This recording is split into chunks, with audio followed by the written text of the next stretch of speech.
7 118 € par an. Ce chiffre, tu sais ce que c'est? Selon l'Institut d'études marketing CSA Research, c'est le coût moyen d'une année d'études en France. Donc études supérieures, alors ça peut inclure le logement, ça peut inclure les frais de scolarité, ça peut inclure tout un tas de choses et c'est évidemment variable selon le type d'études.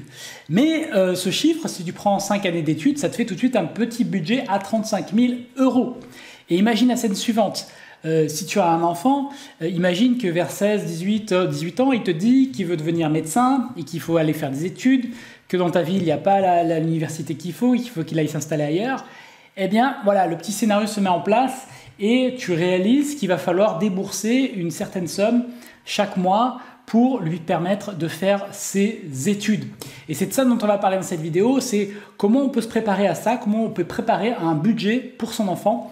Alors ça peut servir à faire des études, comme je le dis, mais ça peut servir à tout un tas d'autres choses.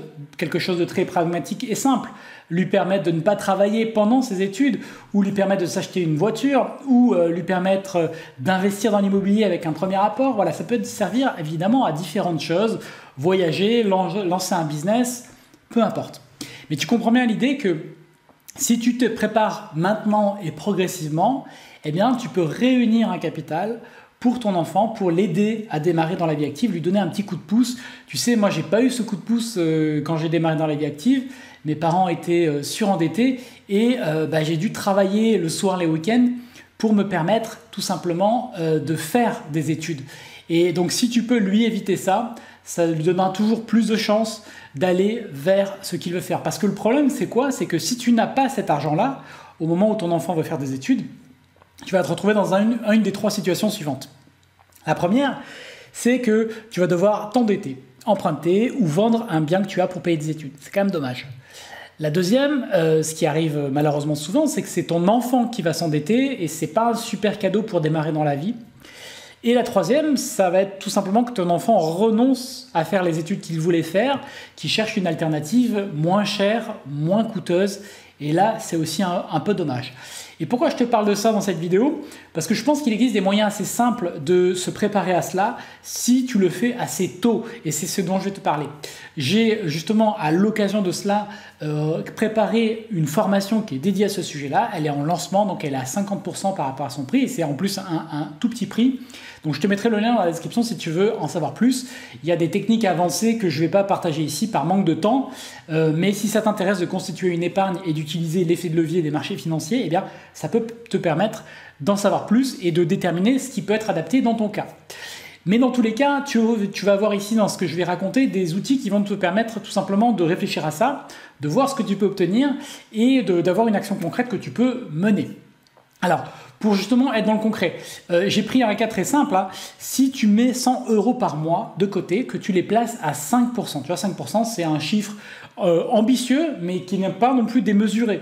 Et 5%, tu peux avoir ça en performance moyenne historique des marchés financiers, c'est pas du tout incroyable. 5%, 100 € par mois. 100 € par mois, tu vois, c'est pareil, hein, c'est un budget quand même certain, mais c'est pas non plus 500 € par mois. Eh bien, tu auras en 18 ans 34 526 € de côté. C'est le capital à terme que tu peux voir ici. Si tu ne places que ça que sur un livret A, donc ça c'est la solution alternative minimale que je t'invite vraiment à mettre en place, c'est-à-dire même si tu ne suis pas mon programme que j'ai fait à côté, vraiment si tu as des enfants, mets ça en place à minima, c'est-à-dire mettre un petit peu d'argent de côté chaque mois, ce que tu peux, encore une fois, hein, si c'est 25 €, c'est 25 €, c'est plus la direction que tu prends que les montants que tu mets réellement en place. Donc mets un virement automatique vers un compte pour ton enfant. Et au bout de 18 ans, si tu fais 100 € par mois, eh bien, tu auras 22 495 €. Donc, ça sera toujours ça de prix. Hein. Tu seras loin peut-être du budget réellement nécessaire pour ton enfant, mais ça sera toujours un super coup de pouce que tu pourras lui donner.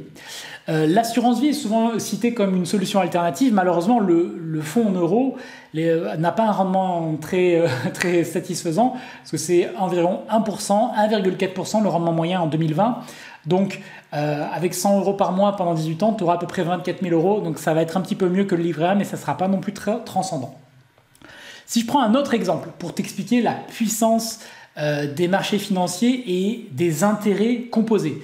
Les intérêts composés, ce sont les intérêts de tes intérêts. Donc, Tu places 100 euros à 5%, ça va générer des intérêts. Ces intérêts, tu vas les laisser investis et ils vont à leur tour générer des intérêts. Ce qui va faire qu'il va y avoir un effet boule de neige. Et donc, le capital qui va travailler va être ce que tu apportes, mais aussi tous les intérêts qui sont générés. Et c'est ça qui fait toute la puissance. Et cette puissance, elle est démultipliée par 2 facteurs. Le temps que tu as devant toi et évidemment l'argent que tu déposes. Plus tu places d'argent, plus ça va générer d'intérêt, plus ça va être exponentiel. Tu comprends bien le truc.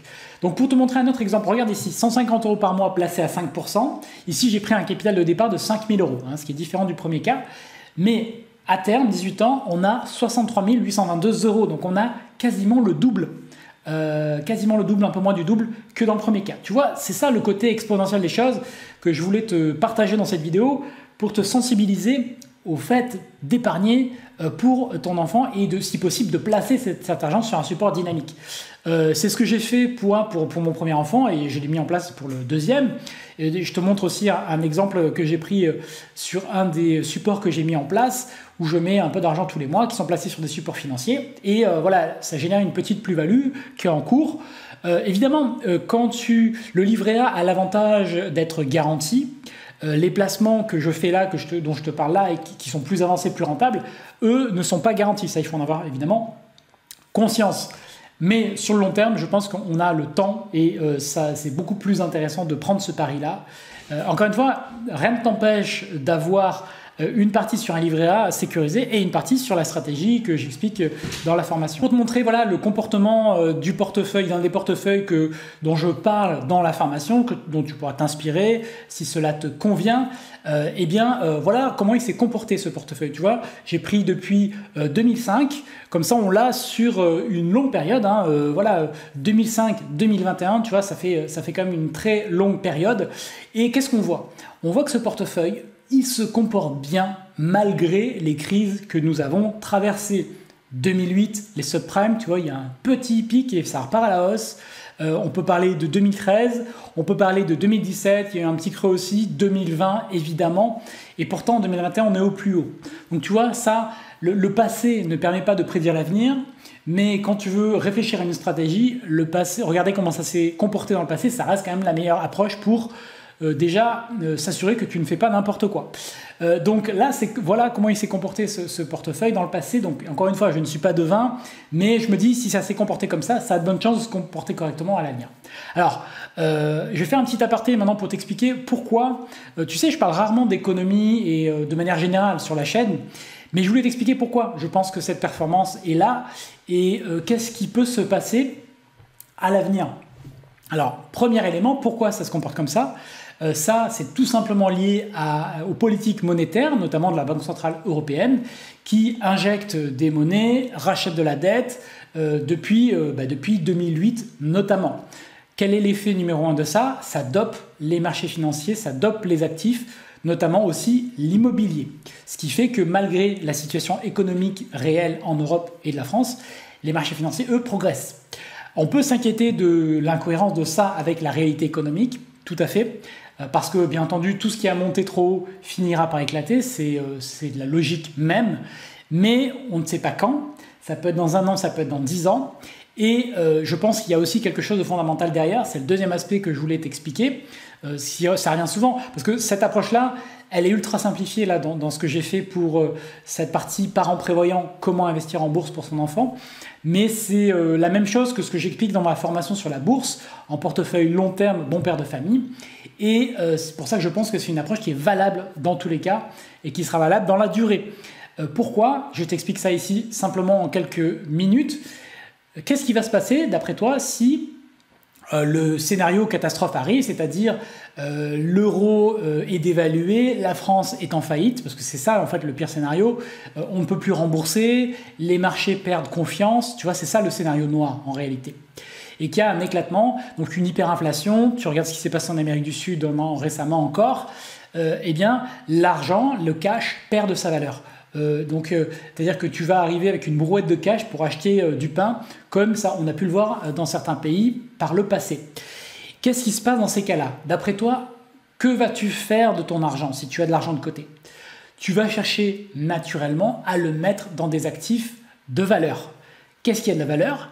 Les métaux précieux, valeur refuge, or, argent, l'immobilier, valeur d'usage, et les marchés financiers, les actions de sociétés rentables, réputées, parce que c'est aussi, ça a de la valeur intrinsèque. Quand tu as des parts d'une société comme Air Liquide ou Sanofi ou autre, ces sociétés-là sont bien gérées, rentables, elles ont de la valeur et elles vont probablement traverser les crises. Encore une fois, on n'est pas devin, mais c'est ça qui va, je pense qu'en cas de crise, ça va doper davantage ces types d'actifs. Tu vois, donc c'est pour ça que je pense que c'est dans tous les cas une bonne solution que d'avoir du cash de côté, tout simplement. Voilà, je t'ai résumé ma pensée. Dis-moi si ce genre de sujet d'ailleurs t'intéresse, on pourrait en parler davantage sur la chaîne. Mais voilà, je t'enjoins à réfléchir à ça pour ton enfant, à réfléchir comment tu peux épargner régulièrement de côté pour lui, peut-être juste simplement sur un livret A, ou peut-être aller plus loin sur des supports que je peux t'expliquer dans le programme si cela t'intéresse. Tu verras, il y a un lien. Donc il est à 50% puisque c'est la première fois que je le lance au programme.